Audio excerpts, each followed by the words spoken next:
Welcome to the Healthcare Executive Podcast from the American College of Healthcare Executives, providing you with insightful commentary and developments in the world of healthcare leadership. To learn more, visit ache.org. My name is Baljeet Sangha, and I am super thrilled to be today's guest host. Thank you for joining us and listening today. So today we're going to cover a topic that never gets old, navigating career advancement in our current and always evolving landscape. And with us to speak on it is a nationally recognized leader. And so with us is Pierre Monice. He's the president and CEO of Holy Cross Health, Trinity Health in Fort Lauderdale, Florida. So we're super lucky to have Pierre with us and really excited to hear about his story. Pierre, how are you today? I'm super excited to be connecting with you and speaking to everyone, and excited to share. Fantastic. So just a basic origin story, a question. I mean, the work that we all do, the work that you do is super courageous, and every hero has their origin story in the work they do. So how did you become involved in the healthcare management field? Yeah, no, a great question. I tell people I've had a unconventional way. I kind of fell into healthcare, although my family's been around healthcare my whole life. My father being a physician, never really saw myself in healthcare. Even to this day, I can't stand blood or needles. So kind of ironic that I work in the healthcare system. But honestly, the short answer is through a series of mentors. I started my career as a church pastor. And as I was pastoring, I had individuals that, worked alongside myself on the church board that was connected to healthcare. And I started being introduced to the, administrative side of the healthcare world, and saw there was an opportunity. And I was able to relocate to Central Florida, and local healthcare system, Advent Health, allowed me to join their leadership development residency fellowship program. And that's kind of where it took off from there. Well, it's impressive. Starting off as a pastor and then landing in healthcare administration, and then now in the leadership role you hold. That it's pretty impressive. Don't really hear that too often. And so, in that experience, what are some qualities or characteristics that you think were applicable from your time as a pastor into what you do now? There's a lot of inspiring, a lot of nurturing, a lot of coaching and encouragement. So, what do you think are some characteristics that really set you up for success in the role you do now? Yeah, no, it's very interesting. You're right. It's not very common. But when you think about the skills that will allow you to be successful kind of in a servant leadership role, and then even before going into healthcare, I spent some time as a high school teacher, and then moving into healthcare. I think number one, you have to be a constant learner. Right. Just because, you're prepared for a lesson plan, just because you study, a particular passage or area, you want to continue developing your knowledge base. Because so you're always a student. In addition, when you're working with people, healthcare and leadership is a people business. You have to do more listening than speaking. Really understand what people are saying, but also what they're not saying. And then most importantly, you always have to coach, inspire, and motivate. And I did those all throughout my career, and even up until this day. Well, I mean, the coaching sounds like a career and life of service, and that lifelong learning is super critical. I think it's, especially the fields that we're in, they're just so dynamic, not just year to year, but day to day. You go to sleep with something at nighttime, or what do you think you're going to plan and do for the organization or your community, and the next day it could be completely turned on its head. So with that, I imagine that you've impacted, and it's impacted your leadership style. So how has your leadership style, I will say, changed? How has it evolved over the years, and what have you done to really develop it? Sounds like lifelong learning and that humility that you approach things with the right ratio. 2 ears to listen, one mouth to speak. So it sounds like you're approaching it that way. So tell us a little bit more about how you continue to refine that. Yeah, I love, the constant pace of change in life, which is just natural. But from my leadership standpoint, as I've led in different environments, different sectors, I've had to personally overcome a lot of imposter syndrome. So I never felt that I was the most knowledgeable person in the room. So in a sense, it became my superpower. So I was able to be very inquisitive. naturally. And also, I was able to make sure I listen intently so that I could keep up of what's going on and then find some solutions that were typically non-traditional because I was not the person in the room with 15, 20, 25 years of expertise. So I would say my leadership style is always very inclusive. I'm very open to people with different education backgrounds, different life experiences, because that diversity of thought really, really helps make a well-rounded team and allows teams to be very innovative in how they come across solutions. Yeah, and I really appreciate that. I really also appreciate you touching upon imposter syndrome. I think the career path stories in my mind are always fundamentally a little flawed, right? You're telling a story around in a succinct way because you don't have all day to tell the story. So about you graduate here, you got this job, you got this role, you got this next role, and then you're kind of in the role you're in now. But you kind of miss out on all the jobs you didn't get, all the letdowns that you've had, all the challenges and kind of the maybe the self doubts that creep in when you're got your fifth rejection letter and you're trying to move forward. So the imposter syndrome piece, I agree with you. I think over my own years as well, I initially thought it was more of a dirty word, but now I do agree that it is a superpower. I think the imposter syndrome keeps one a little bit challenged, a little bit hungry, in a way that you're not complacent. I think, you read stories about great leaders, whether they're in civic duty, volunteer service, whether they're professional athletes, in any industry that they're in.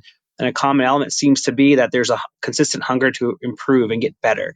And sounds like the imposter syndrome really helps drive a little bit of that to keeps you hungry and keeps you humble and chasing the next challenge and the next area of growth. So do you channel that in a way that inspires and drives your regular work and your kind of day-to-day work? I mean, that's an interesting question because if I could be totally vulnerable and, we're friends, so I could be vulnerable. Yeah. I really believe that in every stage of life and your career, imposter syndrome allows itself to reset. And it becomes, at least for me, it becomes just as daunting as the last time you felt imposter syndrome. So I remember, coming out of college, applying to jobs. I mean, I went to seven, I think 8 different interviews and, was not selected. I felt good about it. And then I started questioning, am I in the right field? And although I landed a job, eventually, I said, you know what, had given up, man, where would I have been? And then the next stage of my journey, I'm promoted, into a new opportunity, and imposter syndrome sets in again, and it's almost as if I forgot how it felt the first time. So for me, it's very humbling, and I have to remind myself that it's part of the journey. And at the same time, I really like to tap into mentors, people who see things in me when I can't see it in myself. So I tell people always surround yourself with different mentors that could really speak value and life into you.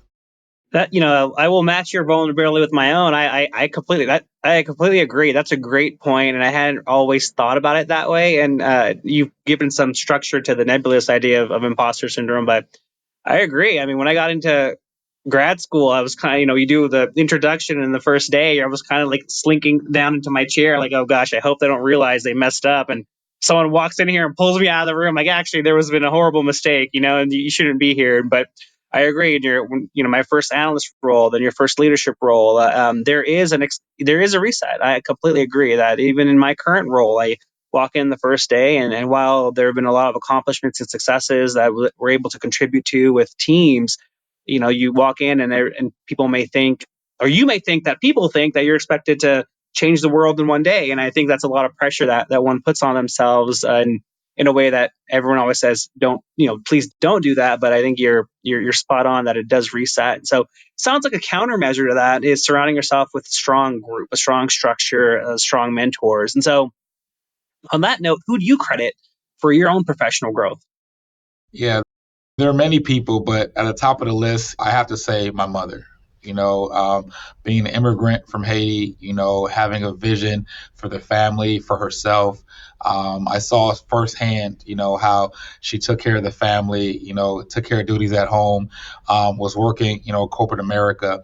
but everything she did, she modeled that it's not just about your title or position, it's about how you serve. She spent years being a community leader, serving in food distribution, serving the church. And, as she interacted with so many different types of people, and I was around and witnessing it, I realized that, at the end of the day, people are people, right? But you get the most out of people when you're able to serve them.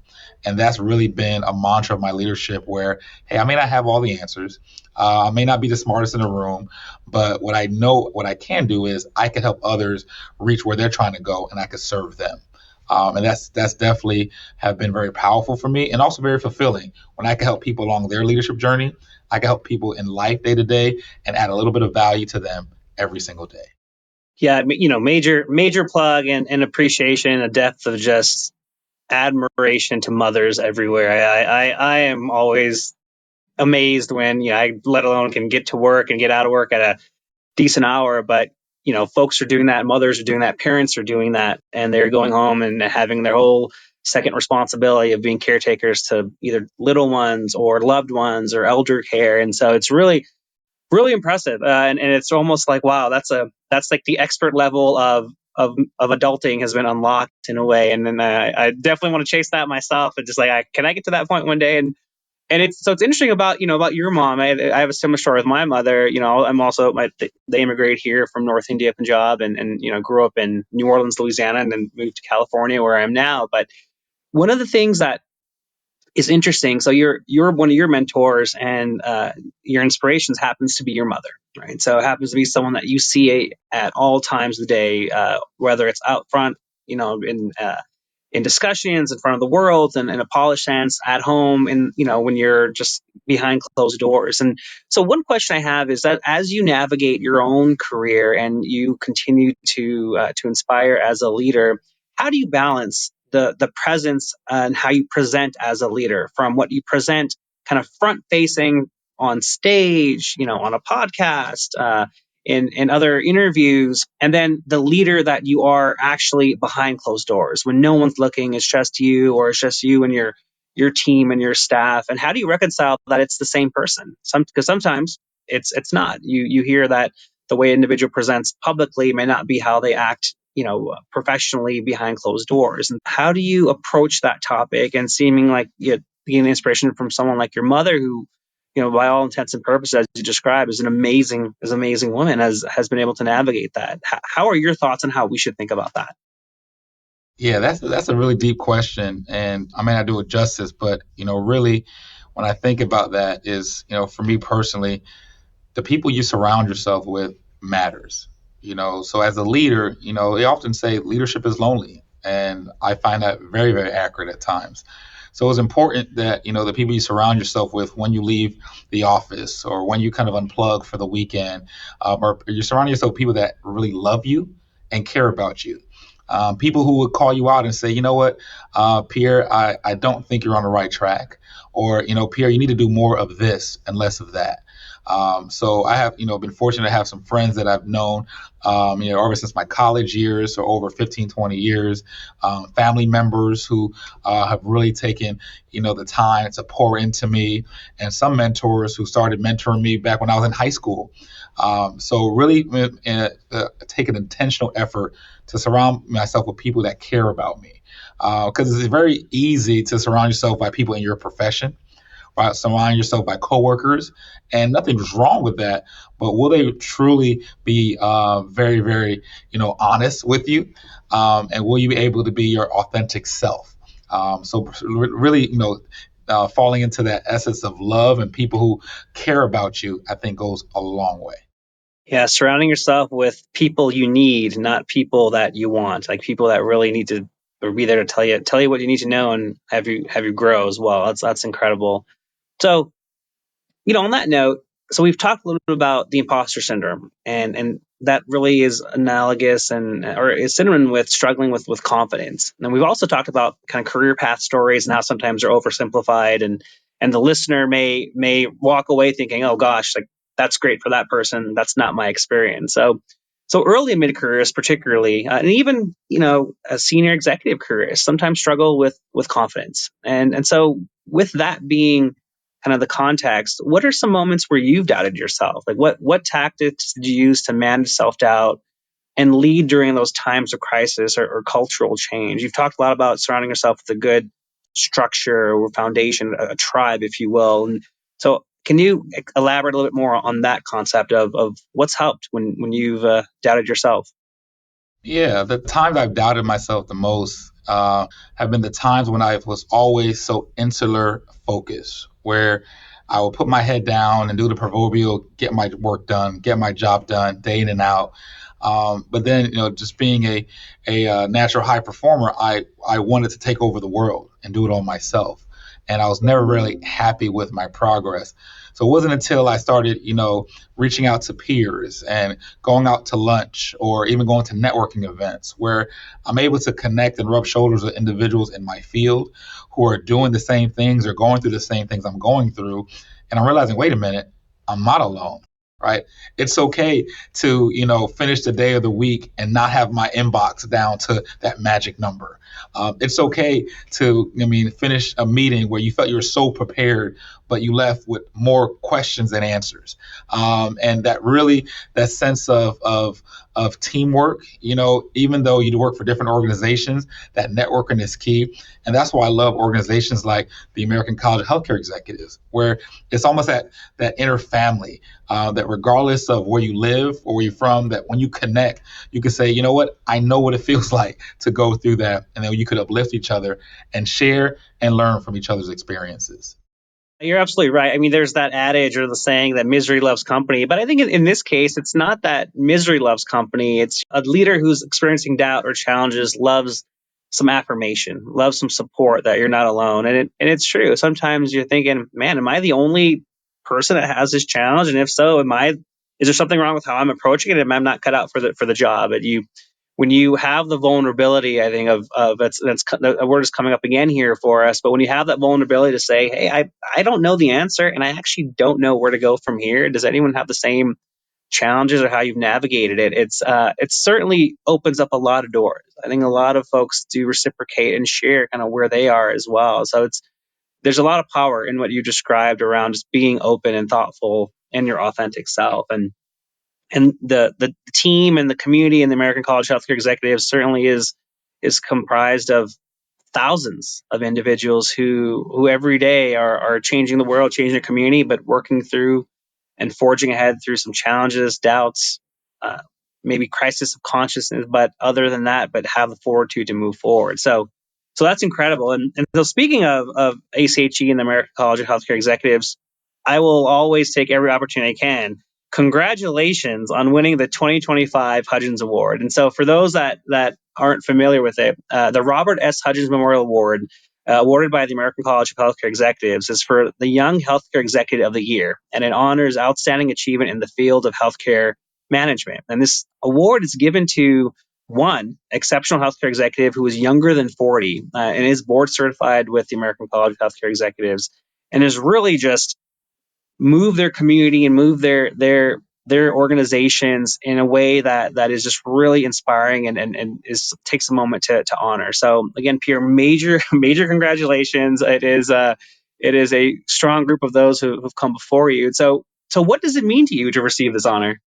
Well, first and foremost, truly humbling. I still I'm in shock and in awe, but graciously, definitely am very appreciative to my organization, Trinity Health, who's given me the opportunities and to lead, and also allow me to grow within the organization and all the organizations I've worked with, and for over the years, even before being in healthcare, because I think life is a journey. So, what it means to me is, at the end of the day, is representation, right? I do believe there are many, young careerists, people starting out in their careers who don't think that they have value, or that their voice matters. And take it from someone who's literally worked in three different industries or careers prior to healthcare. Everyone has a seat, at a table, because we all have life experiences that really, really can move the needle when it comes to healthcare. Right? Healthcare is a people business. Leadership is a people business. And our communities become stronger when we have representation around the table and when we're able to be vulnerable and push to see results. That's incredible. It is absolutely a people business, and as we continue to talk, and as I've gotten to know you over the last year, it's you are one of the best people to do it. So really appreciate that leadership that you provide and that inspiration to folks that are also following. Right, they're going to be watching this particular conversation, kind of hearing what they can do and what they can learn from to really move ahead. And so with that, how has the ACHE membership and the board certification helped you in your career? Well, number one, I'm a self-prescribed nerd. I enjoy learning. So when you think about continuing education, healthcare continues to evolve, and American College of Healthcare Executives put you at the cutting edge. So even going through the years and getting credits to enhance my learning, although I started in human resources, going for my certification and being very involved with ACHE, it allowed me to start learning and being exposed to different sectors of healthcare. And that's sometimes something that can't be overlooked, because as you kind of climb the ranks of healthcare, you're not going to be asked to be an expert in every area, but you are going to be asked to be somewhat knowledgeable and know how to navigate different spaces. So, American College of Healthcare Executives really set me up for success in that realm, and at the same time allowed me to grow my network in different areas. So now, I have a network of friends in human resources and marketing and finance across different organizations, different parts of the world and country. And I could always pick up the phone or send a message that, hey, I have a question, or how have you dealt with X, Y, and Z? And that has been a great, great resource, having ACHE and being part of that community, of this community. Awesome. And I'm sure when they give you a call and you pick up that call and you're just if not even more enthusiastic and effervescent to really support them when they need. So I think that's the beauty of that community, that the fabric continues to strengthen as more and more members join, right? As more and more members become board certified. It's if anything, I like to say that folks like yourself and other leaders that have come before you and will come after us continue to strengthen actually the value of the board certification and the college in a way that makes you want to keep coming back and keep visiting and making new friends. So that's pretty incredible. It's pretty incredible. So with that, very busy in your role, very busy in your service. How do you spend your downtime, if you have downtime? Like, what do you do to recharge? Yeah, that could be a tricky one, because I definitely need to do better. I do enjoy traveling. I enjoy international traveling, and really spending time with family and friends. I love the opportunity to put my phone down, disconnect. I enjoy, just being able to be Pierre, right, and not talk about work, or not talk about the stresses of work, or talk about the things that I really enjoy. Um, Whether it's fortunately or unfortunately, I'm training for my first marathon. So a group of friends and I, we're definitely spending time outside the office, and running, and trying to work on our health. And it's a whole process. My first marathon, didn't realize how much time it takes, but it's been an exciting challenge. And at the same time, looking for ways and opportunities to run races all across the country and all across the world. And it's allowed me to really unplug and disconnect. Well, that's awesome. If you apply even half amount of the energy and the dedication you have to your day job and your craft, I have no doubt that you're going to be successfully crushing through those finish lines and posing with some medals and your team. That's pretty incredible. So you touch upon family and friends, and I think a lot of folks do share that they want to spend time with their family and friends. But the reality is the jobs that we have chosen to devote ourselves to are not 9 to 5 jobs, right? When you're in the business of ensuring other people, your community, patients, their lives are being treated with the care and respect and dignity that they reserve and they deserve, you find yourself that doesn't happen 9 to 5. So it happens, people are needing help and support in the weeknights, on weekends, on weekend nights, on holidays. And so what that means then is it takes you away, right, from maybe your family, your friends, and others. And so what advice would you have for healthcare leaders that are in this kind of at this intersection where they're feeling like they may have to choose between committing to the role and the career and the responsibility that they have decided to devote their life to, and something else, because there's only finite amount of time in the days and in the weeks, and it's a zero sum game, and sometimes that pulls away from family and friends. So how do you reconcile that? How do you advise others to really manage that? And I know it changes through your career. Sometimes you're just, all right, got to buckle down and hustle, like you described earlier. And sometimes you might have some opportunities. So how do you recommend we think about that? Yeah, that can be a tricky one, but just from my personal experience and of watching others who have done a better job, you never regret putting family first. So I tell people, family comes first. If you can't go to that ball game, go to that recital for your loved ones. Be there for that birthday. But at the same time, don't be afraid to delegate and empower those that work with you, and also never be afraid to escalate and manage up and raise your hand and say, hey, I need some help. We often think that we have to bear everything on ourselves. And yeah, at least for me personally, I was pleasantly surprised the times I kind of hesitated to ask for help or I hesitated to delegate, how much, people were willing to say, hey, I was a step ahead of you. I was waiting for you to ask. I'm happy to do this. Actually, this works so perfectly well. I want to learn more about this area. Or I told a boss that, hey, I'm not sure I'm the right person for this, but hey, can I get some support? And what has allowed me to do then, create, margin. We typically talk about margin or financially, right? But I truly believe that we also must talk about margin in our personal lives. Do we have margin and make space for our loved ones, make space for ourselves, for our own mental health, and then make space so that we can be the best versions of ourselves as we try to make time away from work? Very well said, very well articulated. No margin, no mission. That makes complete sense. It's just as applicable in the professional setting as it is in the personal setting. And you're right. No one ever says, "Oh, dang, I wish 3 years ago I really had checked those 14 emails, or I really had jumped on that Teams call." And it's instead you're like, "Oh, I should have gone to my niece's recital or my nephew's baseball game." And if you're involved, those kids will have long memories. They're going to remember, hey, you didn't come to this thing, and obviously no malice in anyone's heart, but responsibilities. But it 100%. does. You're absolutely right and well said around getting a gut reaction, a little bit of a gut check around what's really important right now, and how do we do that. And the beautiful part is what you also described earlier. You're surrounding yourself with teams, with an organization, with a group and a support structure, both at work and at home, that when you need to pull away and devote to family, that your team members can also continue to make sure they're leading the way, just like the same way I'm sure that you do it for them if they need to take time away. So that's pretty incredible. So all that said, Pierre, summarizing our entire conversation here so far, what skills do you think emerging leaders need to succeed in this environment? And even tweaking that, not just emerging leaders, but leaders who want to continue to grow and move forward. I think, number one, I put it in two buckets.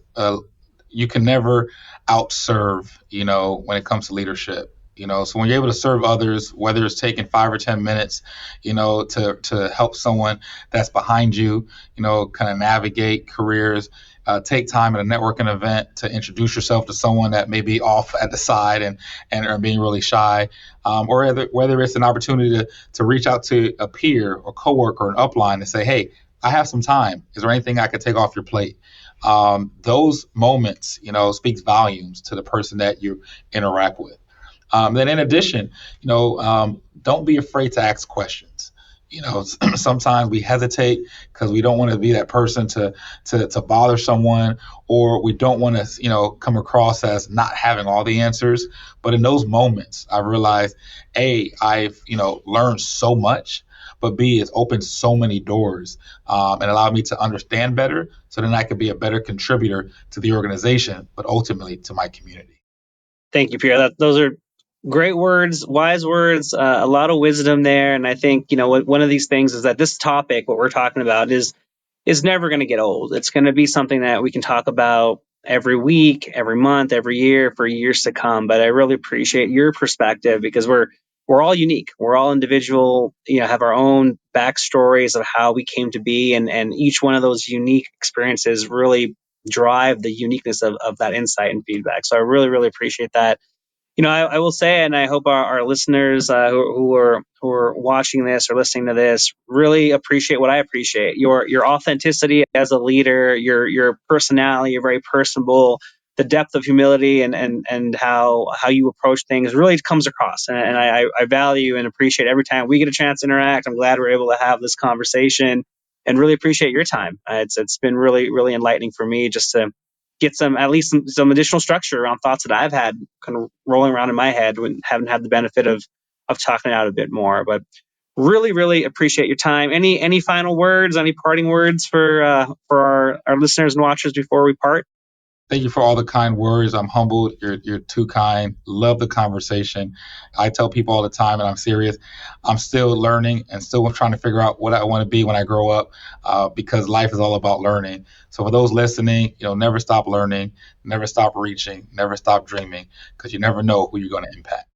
You will certainly, I'm sure our next Hudgens Award winner is out there. Myself being a recipient a couple of years ago, just continue to be inspired to just, man, I got to do better. It's always great when you see someone who's like, that person is deserving. I really need to up my game. And so with that, Pierre, thank you so much. And this has been the Healthcare Executive Podcast from ACHE. For more information, please visit healthcareexecutive.org.